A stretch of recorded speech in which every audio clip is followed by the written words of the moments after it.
Hi everyone, my name is Leanne and today I'm going to be reviewing all of the books that I read in December.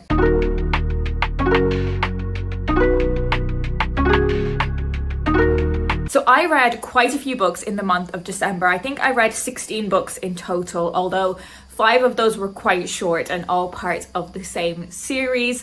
I also read quite a lot of kind of festive books. So even though obviously this wrap up is going in January, hopefully you're still interested in hearing about some of those festive reads. If not, there's plenty of non-festive ones as well. Quite a few of the books that I read were for younger readers as well, so I'm going to start with the adult fiction first. In December, I read I Love You, I Love You, I Love You by Laura Dockrell. And my response to this book is quite tricky because I really did not enjoy the first half of this book, and then I absolutely loved the second half of it, but felt a bit weird about the ending. So this tells the story of Ella and Lo, who meet in the early 2000s when they are teenagers. We're following their story of this really kind of intimate friendship that never quite develops into a romantic relationship, despite us seeing the story through Ella's point of view and knowing that she is really fixated on this guy and really falling for him in that kind of beautifully naive way that people do with their first loves. We're also following Ella years later when she and Lo don't have as much contact, and she's at that stage in her life where a lot of her friends are getting married. She's wondering if that's on the cards for her and the man that she's dating, but she doesn't really feel the same way about that guy as she feels about Lo. Years later, she is still pining for this guy. The first half of the book I didn't find particularly interesting when it is focused on them as very young teenagers. When they get that bit older and go off to university and things start to be a bit more grown up in terms of how they feel, I found that far more compelling than the stories of them in their very early adolescence. There are so many things about this novel that really ground it in a sense of time and place in terms of being set in London, predominantly in the early 2000s, and I think for so many people that would be a hugely positive aspect of this novel that would make it really relatable. But for me, it kind of just kept me at a distance. I think some of the references were so specific that it didn't quite work for me. It's also a slight struggle to talk about this book because I've heard the author talk about how much of it is based in her own experiences, and for me, the relationship between Ella and Lo does not seem like a love story. For me, it feels like toxic infatuation, but I appreciate everyone kind of experiences love differently. But for me, I didn't find myself rooting for these two characters to come back together. There were so many aspects of the writing style, particularly in that second half of the novel, that I absolutely adored.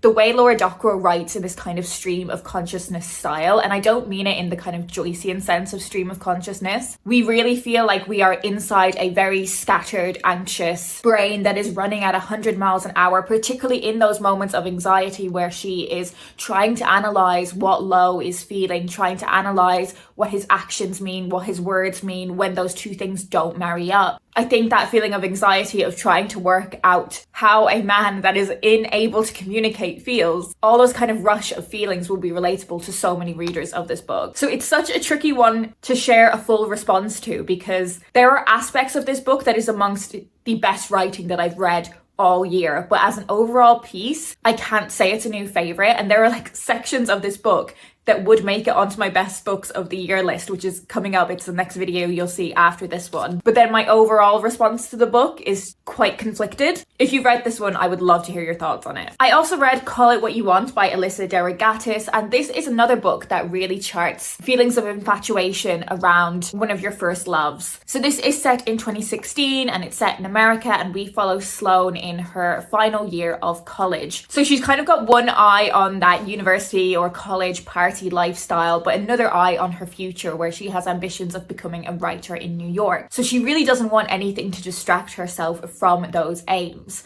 But then, of course, a boy comes along and is a bit of a distraction. And we follow this relationship, or I suppose situationship, and it's interesting to think about this in the context of 2016, 2017, because I'm not sure if we were using the term situationship as broadly as we do now. I don't know if it was kind of recognized as something in the dating sphere in the same way that it is now. We follow these two characters that clearly have a really intense bond and intimacy and chemistry, but this guy just isn't able to to commit, and we follow Sloane continuously trying to make it work and making bad decisions in an effort to make it work, and it's so painful to watch. This was another one that really felt grounded in a sense of time and place. Particularly I found in like the music it was referencing, I found that really relatable because I was at university at the same time, and I feel like all of the kind of music that the author references is something that I really associate with my university days as well. It's another one where if you've ever been in a position like our female main character, I think you will find this very relatable. I also read Make the Season Bright by Ashley Herring Blake. So this is the second sapphic romance that I have read from this author, and I really enjoyed it. This is a second chance romance between Charlotte and Brighton, who had this amazing romance 5 years ago. They were so into each other, they were so in love, and they decide to get married. However, it transpires that Brighton ended up ditching Charlotte on their wedding day, and they've not had contact since. 5 years have passed, and they both find themselves at kind of loose ends around the Christmas. They end up going to stay with a friend who has a big family Christmas, and when they arrive there, they are not expecting to see each other. I've read a couple of festive romances that have that setup of two people that have had a previous relationship needing to spend Christmas together and just not telling anyone about the situation, and it's kind of ridiculous. You kind of need to suspend your disbelief because you obviously would tell people. So we follow them doing all of these kind of really cozy festive activities, like things that if you did them as a couple would be super like sweet and romantic. We find them drawn into these situations while harboring all of this kind of resentment and unresolved tension. And even though it is slightly ridiculous in that setup and all of the kind of grandioseness of those Christmas activities, it's just a lot of fun. And I think that's exactly what you want from a Christmas romance. Although I will say, I was partially reading some of this book on Christmas Day. There was like a film on TV that I wasn't particularly interested in, so I was reading my book and I got to the first steamy scene of the book, which is very steamy. I was having a lovely time reading, but I did need to put the book down because I thought, I cannot be reading this level of steaminess around my boyfriend's family. But once I had some privacy, I returned to the book and had a lovely time. I also read a classic in December, so I read Washington Square by Henry James. So this was the book that I picked out in my reading the first line of classics to choose my next classics read video. And I was really pleasantly surprised by how well I got on with this book. I read it so quickly. So this is set in the 19th century in New York City, and the novel begins by us learning about this doctor who married his wife for love. So it wasn't kind of a marriage of convenience or for financial gain, it was a love marriage. They end up having a son, but that son tragically dies. And then they have another baby, a baby girl, but this is seen as not as much of an advantage in society as having a baby boy, as having a son. Then tragically the wife then dies not long after giving birth to their daughter. And this dad, this doctor, he is so mean to his daughter. Like, he is constantly telling her like how sort of plain and boring she is, how unremarkable she is. She's not beautiful, she's not particularly intelligent or bright, like she is so like bang average, and he is constantly telling her this. He really just doesn't like his own daughter. Then one day this guy called Morris begins courting her. Her name's Catherine, and he's really quite persistent about trying to marry her. Catherine falls in love with him really quickly. She's never been given any attention like this in her life, so it immediately makes an impact on her. She tells her dad about it, and then he immediately warns her against this relationship because she thinks Morris is a fortune hunter out to get their money, because there's no possible chance of a man like that being interested in her for any reason other than her money. And it's this horrible situation because you want to argue against the dad's reasoning because he's just so fucking mean to his daughter. Like, there are so many reasons why people would be interested in Catherine. She's great.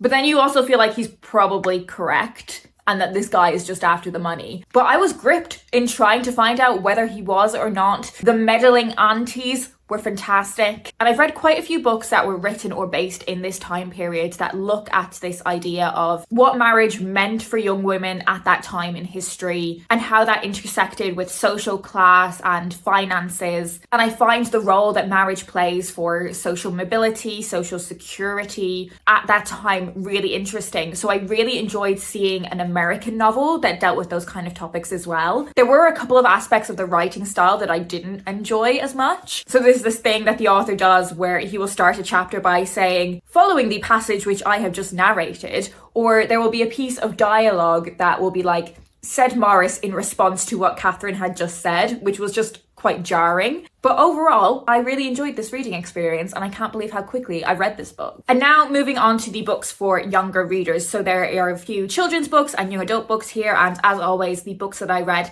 that are published by the place that I work, I will leave until the end. But I'm going to start with Some Like It Cold by Elle McNichol. So this is Elle McNichol's young adult debut. I had read a lot of her middle grade and really enjoyed it, so I was very excited to read her YA debut. This follows 18-year-old Jasper returning to her hometown from university for the holidays, and her family are kind of like these local celebrities. Like, people are fascinated by their family, and Jasper coming home is seen as this very exciting homecoming. Meanwhile, we also have Arthur, who is a budding filmmaker, and he has really wanted to make a documentary about this town, and Jasper coming home from the holidays is the perfect kind of event to hinge it on. We also have Jasper's older sister getting engaged, which is really big news in this town. And we've got an enemies to lovers situation between these two. This is a very cozy read. It's very like hot chocolate in a festive book. It's exactly the kind of vibes that you would expect for returning home for the holidays. And I definitely found it an enjoyable, easy read for that Christmas period. I did also really appreciate the main character being neurodiverse, and if you read any of Elle McNichol's books previously, you know how important that is to her writing.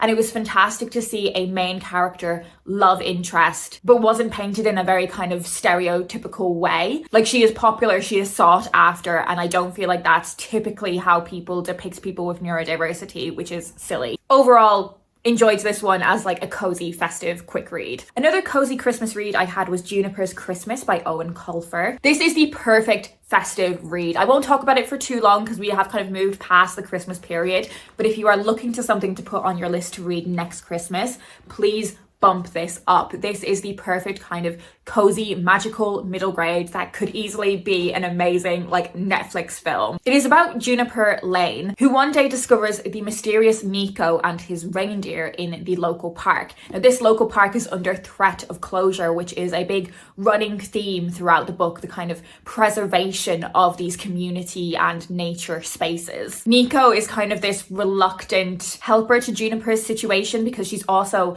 looking for her mother who went missing, and they end up trying to track her down while also trying to save this park and also helping other people in the community. And there's a really wide cast of characters in this book that makes it so kind of whimsical and episodic. There's so much humor in this book. There's a character called Duchess who is particularly fantastic, and this book captures so much of the kind of magic of Christmas stories. The mysterious Santa figure, the importance of believing in the magic of Christmas, the importance of giving and generosity and kindness at Christmas, but also has a lot of the silliness that I think is so important at this time of year. It's filled with heart and humor, and I enjoyed reading it so much. And a book that isn't necessarily Christmassy, but it's definitely like snowy and cold, is Fia and the Last Snow Deer by Eilish Fisher, and this is illustrated by Dermot Flynn.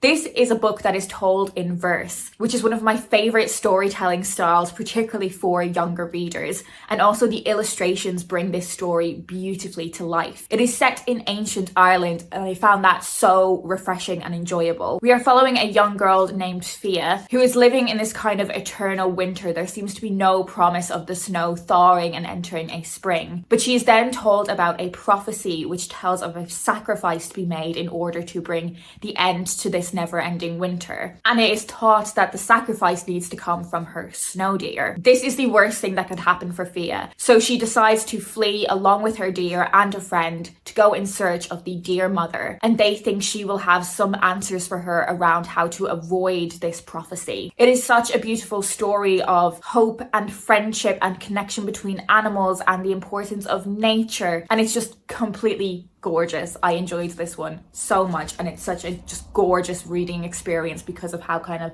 luxe this book is, how much the illustrations bring to it as well. I also read The Houdini Inheritance by Emma Carroll. So this is a middle grade book that is set by the English seaside in 1926. And the story begins with the famous Harry Houdini coming to this seaside town to perform. And it's then that the family at the centre of this novel become connected with Harry Houdini and his story in a way that no nobody would have expected, and it ends up taking them away from England across to America in an exciting trip that is really life-changing for them. This is set in a time of history that I didn't know too much about, and that figure of Harry Houdini was a great way for me to enter into this piece of historical fiction. Emma Carroll is just so brilliant at writing historical fiction for this age group, and I enjoyed it so much. I learned so much even as an adult reader about this point in history, and I thought the whole plot was propelled in a perfectly paced way for kind of uncovering the mysteries about what was really going on. And I also loved the breadth of characters that Emma has crafted in this book, and how she gave recognition to people whose identities have often been forgotten through historical accounts of the past. I think the main word I would use to describe this book is exciting. It's a really exciting book. This is a proof copy, but the final one is out now. Okay, so on to the books that are published by the place that I work. So I read all 5 of the SPHydrac Chronicles. So I read The Field Guide, The Seeing Stone, Lucinda's Secret, The Ironwood Tree, and The Wrath of Mulgara. I've done a full reading vlog where I read all of these books, so I won't talk about them too much now, but that video is upcoming. But overall, this was just the most cozy reading experience, which you will see. I flew through these books. By the end of reading all 5 of these, I was just shocked that I hadn't made the time to read them all already. But yes, I will leave my full thoughts to that blog. I also read The Case of the Poisonous Pigs by Nick Sheridan, and this has illustrations by David O'Connell. This is the final book in this mystery series from the late and wonderful Nick Sheridan. It's also set in Snoops Bay, like the first 2 books in the series were, and we follow our 3 amateur sleuths, detectives, investigators, solving a mystery around the new local pig-themed theme park and how it relates to the mysterious mutant mountain. These books are so silly, they are so funny. The humor is the thing that I always remember about these books, and this one is just as funny as the previous 2, and I'm very pleased that I read this one. A couple of young adult books as well. So another festive romance that I read in the month was Make My Wish Come True by Rachel Lippincott and Alison Derrick. This is also one that just feels like a hot chocolate with marshmallows and cream and sprinkles in a book. We are following Arden James, who is the new hottest Hollywood teen actor, but she has this kind of bad girl image. She auditions for one of her dream roles, but the casting director tells her that she would need to completely reform her bad girl image. Like, she needs to seem more small town in order to suit this role, which is really frustrating for her because this kind of bad girl image is something that has been kind of inauthentically crafted in order to further her career. But she ends up going back to her small town for Christmas, reuniting with her best friend and convincing her best friend to go on 12 fake dates with her. And it's through this focus on a small town romance, getting together with her best friend, that she thinks she's going to be able to reform her image. And what's in it for her best friend? Well, it's the opportunity to write articles about these dates that she is having with this Hollywood star. And she thinks writing those articles is going to be able to help her with her ambitions of becoming a journalist. So it's this kind of like ex-best friends to lovers situation, but all wrapped up in the most festive bow you can imagine. Like everything you love about the coziness of Netflix, or Hallmark films, the over-the-top Christmassiness, hot chocolate making competitions, gingerbread, the snow, like all of that stuff is in this book. It is a really perfect festive read. And then finally, I read Till Death by Basayo Mataluko. This is an edge-of-your-seat thriller set at a Nigerian wedding. So we follow true crime-obsessed Lara as she goes to her cousin/best friend's wedding in Lagos, and we follow them in the run-up to the wedding as it becomes clear that someone is trying to sabotage the day. So the bride, Darren, is receiving these mysterious, threatening notes that seem to have some sort of secret message in them. There is so much happening in the run-up to this wedding that is just pointing towards it being sabotaged and someone wanting it to go very badly wrong. And we follow Lara trying to be an amateur sleuth, piecing all of this together. And I did not see the resolution to the mystery coming. I did not predict it. I loved seeing the kind of glamour of this really big wedding. I loved seeing more about Nigerian culture. I learned so much about sickle cell and the importance that it has and how important like blood donations are. Just something that was very important to the author in writing this book. If you are looking for your next like thrilling, addictive young adult read, I would highly recommend this one. There's also this amazing like Gossip Girl-esque blog that runs through it, which is a great way of kind of cementing you in the like profile of this wedding. So that is it. They are all of the books that I read in December. Do keep your eyes peeled for my favorite books of the year video, which will be coming very soon. If you've thoughts on any of the books I've mentioned, do leave me a comment down below. If you've read any of them, I'd love to hear your thoughts. If any of them have piqued your interest, let me know. And if you want to let me know you're here but you don't have anything in particular to say, leave me some sort of magic emoji to symbolize the Houdini Inheritance. That is it for me today. I hope you're doing well, and I'll speak to you in my next video.